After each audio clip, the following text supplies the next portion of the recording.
먼저 말씀을 볼 텐데 이사야 12장 2절에서 3절 말씀입니다. 이사야 12장 2절에서 3절 말씀을 같이 한번 볼까요? 우리 짧은 구절이니까 우리 한 목소리로 같이 한번 읽어보겠습니다. 시작. 보라, 하나님은 나의 구원이시라. 내가 신뢰하고 두려움이 없으리니 주 여호와는 나의 힘이시며 나의 노래시며 나의 구원이심이라. 그러므로 너희가 기쁨으로 구원의 우물들에서 물을 기르리로다. 아멘. 보라, 하나님은 나의 구원이시라. 내가 신뢰하고 두려움이 없으리니. 너무 유명한 말씀이고 또 이 말씀으로 되어 있는 또 찬양도 있죠. 오늘은 제가 그 이름의 중요성에 대해서 좀 여러분하고 같이 나누고 싶습니다. 저에게는 이제 아이가 2명이 있는데요. 원래는 제가 아이를 3명 낳고 싶었습니다. 이미 결혼하기 전부터 아이를 3명을 생각을 했고요. 그리고 뭐 태명 전에도 제 아이의 이름을 제가 미리 지어놨습니다. 그 이름이 뭐냐면 주원이, 예원이, 수원이었어요. 왜 그랬냐면 주 예수를 한번 만들어 보려고 목사 집안에 이제 주 예수 이렇게 있어 보이잖아요, 여러분. 그래서 약간 좀 뭔가 좀 허세죠, 사실은. 그래서 다행히 첫째는 아들이 나와서 주원이, 또 둘째는 또 딸이 나와줘서 예원이, 여자 이름이니까. 셋째는 뭐 딸이든 뭐 아들이든 상관없었습니다. 무조건 걔는 수원이에요. 수원이는 또 이름이 약간 좀 중성적이니까 괜찮잖아요. 그랬는데 둘 낳고 포기했습니다. 너무 애 키우기 힘들어가지고요. 둘 낳고 수원이는 천국에서 만나는 걸로 그렇게 했습니다. 그래서 제가 이제 주원이, 예원이가 이제 있는데 이름을 제가 지었거든요. 저희 이제 아버지가 이제 목사님인데 엄청 이름을 주고 싶어 했어요. 그러니까 성경 이름을 주고 싶어가지고 자 골라라, 요한이하고 다니엘이 뭐 이러더라고요. 그래가지고 아버지 싫습니다. 그래가지고 아버지 되게 놀라시더라고요. 그리고 이제 제가 지은 게 이제 첫째가 주원인데 이 주원이 이름이 어디서 나왔냐면 방금 읽은 이 말씀에서 나온 겁니다. 주원이 그러니까 뭐 하나님이 뭐 구원하신다 뭐 이렇게 이해를 하시더라고요. 보통 교회 이름이니까. 근데 사실은 하나님은 구원이시다 이걸 담고 싶었습니다. 그래서 이사야 12장 2절에 보라, 하나님은 나의 구원이시라. 이 말씀을 이름으로 좀 표현을 하고 싶더라고요. 그래서 처음에는 하원이라 할까? 그랬는데 주 예수를 만들어야 되니까. 그래서 주인 주자에 도울 원자를 해서 하나님이 구원이시다. 그래서 예원이는 이제 밝을 예자에 구원 원자, 그래서 밝은 구원의 빛, 뭐 이렇게 이제 막 갖다 붙인 거죠, 제가. 이제 그렇게 했는데, 어쨌든 제가 주원이라는 이름을 부를 때마다 이 성경 구절이 생각이 납니다. 주원아, 주원아, 그럴 때마다 하나님은 구원이시다. 보라, 하나님은 구원이시다. 그래서 이름이 굉장히 중요하죠. 이름 안에는 그 의미가 담겨 있으니까요. 분당 하나교회 이름을 지을 때도 그랬습니다. 제가 이제 여러 번 이제 우리의 이제 목회 철학과 비전을 얘기했는데, 여러분이 이제 제가 좀 쉽게 설명을 하면 분당 하나교회의 키워드는 사실은 좀 쉽게 생각하면 2가지입니다. 분당 하나교회 키워드는 뭐냐면 하나님의 사람과 하나님의 스토리입니다. 제가 뭐 예수님과 하나 되고 성도와 성도가 하나 되고 성도와 세상을 하나 되게 하는 이런 어떤 그 교회 기둥들을 얘기했지만 키워드로 보자면 하나님의 사람 그리고 하나님의 스토리입니다. 하나님의 사람들이 하나님과 스토리를 만들어가는 교회, 그게 분당 하나교회입니다. 여러분, 스토리가 모든 것을 설명합니다. 저는 우리 교회에 와서 우리의 이 이야기가요, 많은 하나님과의 스토리가 만들어지는 그런 분당 하나교회, 개척교회가 됐으면 좋겠어요. 여러분, 사도행전의 그 초대교회 보세요.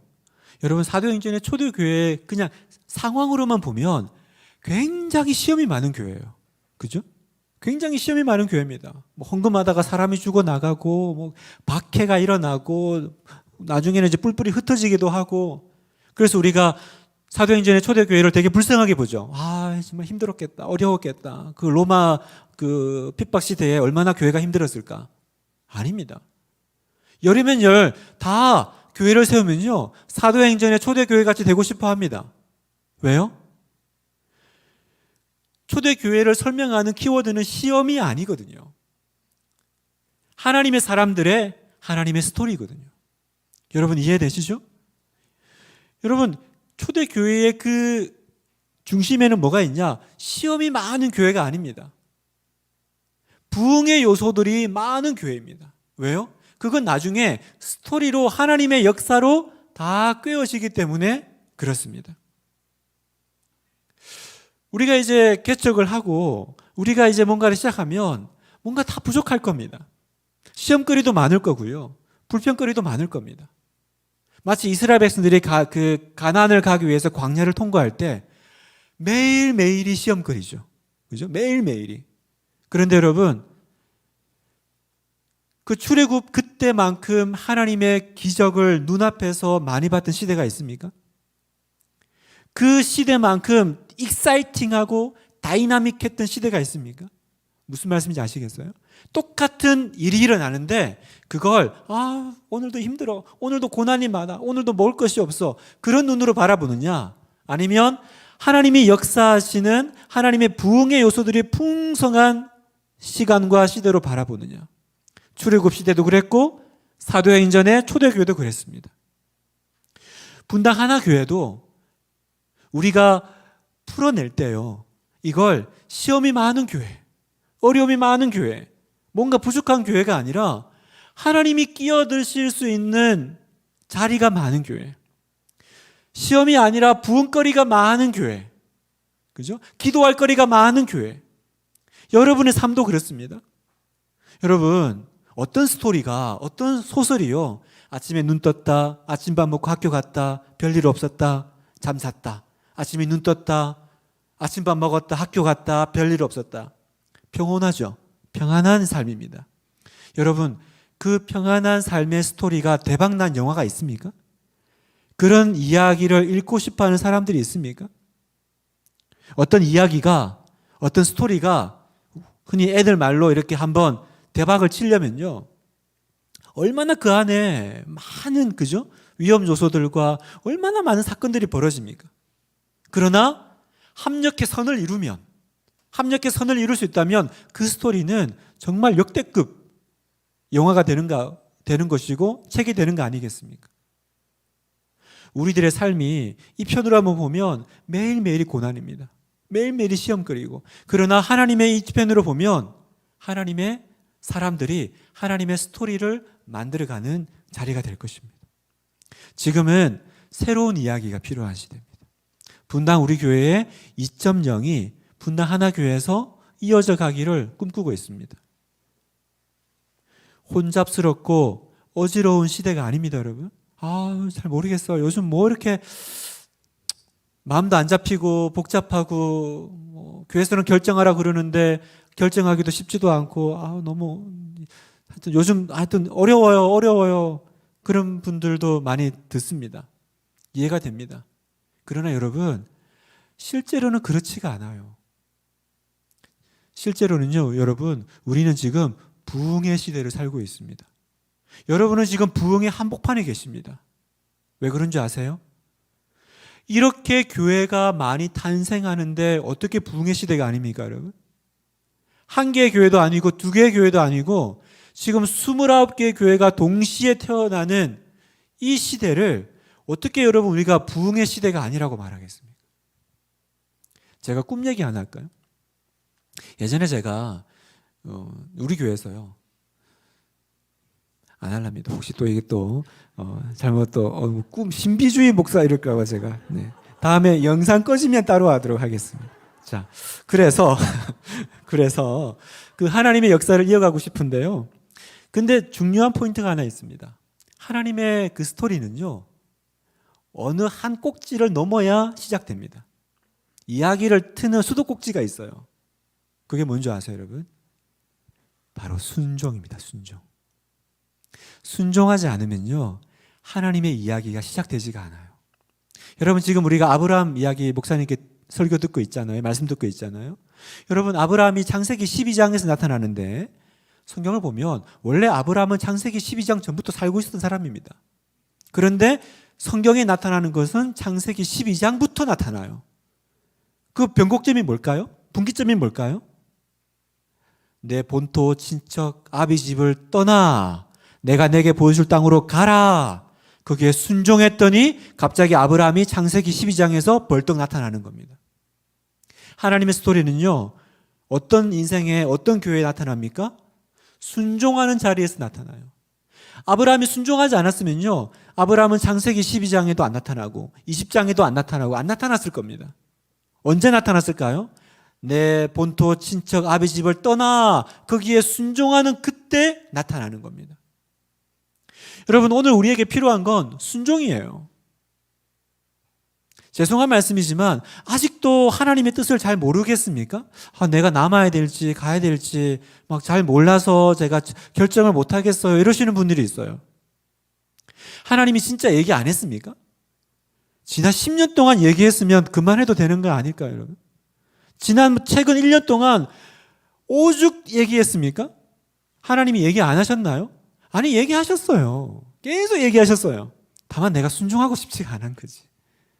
그래서 하나님의 뜻 뒤에 숨었죠. 하나님 뜻을 잘 모르겠어요. 제가 남아야 될지 가야 될지. 사실은 본인이 아실 거예요. 하나님은 계속 얘기하셨어요. 내가 순종할 용기가 없었던 것뿐이죠. 여러분 오늘 이제 3월 한 달 개척교회를 시작하면서 우리가 붙잡아야 될 것은 뭘까요? 하나님, 제 인생에도 하나님의 사람으로서 하나님과의 스토리가 그 역대급 이야기가 시작되기를 원합니다. 그 꿈을 꿨으면 좋겠고요. 그 시작점이 뭐라고요? 바로 말씀에 대한 순종. 목숨 걸고 순종. 온 맘 다한 순종. 여러분 말씀에 목숨을 걸지 않으면요, 나머지는 다 버거워요. 버거워요. 뭐든지 버겁습니다. 그러나 내가 진짜 내 모든 것을 올인해서 순종하기로 하면요, 나머지는 하나님이 풀어주시는 것을 경험하시게 될 겁니다. 이제 우리 새로운 길을 가겠습니다. 분당 하나교회 여러분하고 저하고 정말 하나님께서 만들어가는 그 스토리를 맛보기를 원해요. 보라, 하나님은 나의 구원이시라. 그래서 어떻게 돼요? 그러므로 너희가 기쁨으로 구원의 우물들에서 물을 기르리로다. 아멘입니까? 기쁨으로 구원의 우물들에서, 이 구원은 히브리어로 예슈아라고 합니다. 많이 들어보셨죠? 바로 예수. 구원의 우물들은 바로 예수 그리스도. 예수 그리스도와 하나 되는 그 자리에서 하나님의 역사가 시작되고 여러분은 기쁨으로 물을 기르시게 될 줄 믿습니다. 두려워하지 마세요. 무서워하지 마세요. 그곳에서 그러므로 기쁨으로입니다. 기쁨으로 물을 기르리로다. 왜 그게 가능합니까? 보라, 하나님은 나의 구원이시라. 그 이야기가 시작되는 분당 하나교회 그리고 여러분과 저와의 스토리가 되기를 그렇게 기대하고 축복합니다.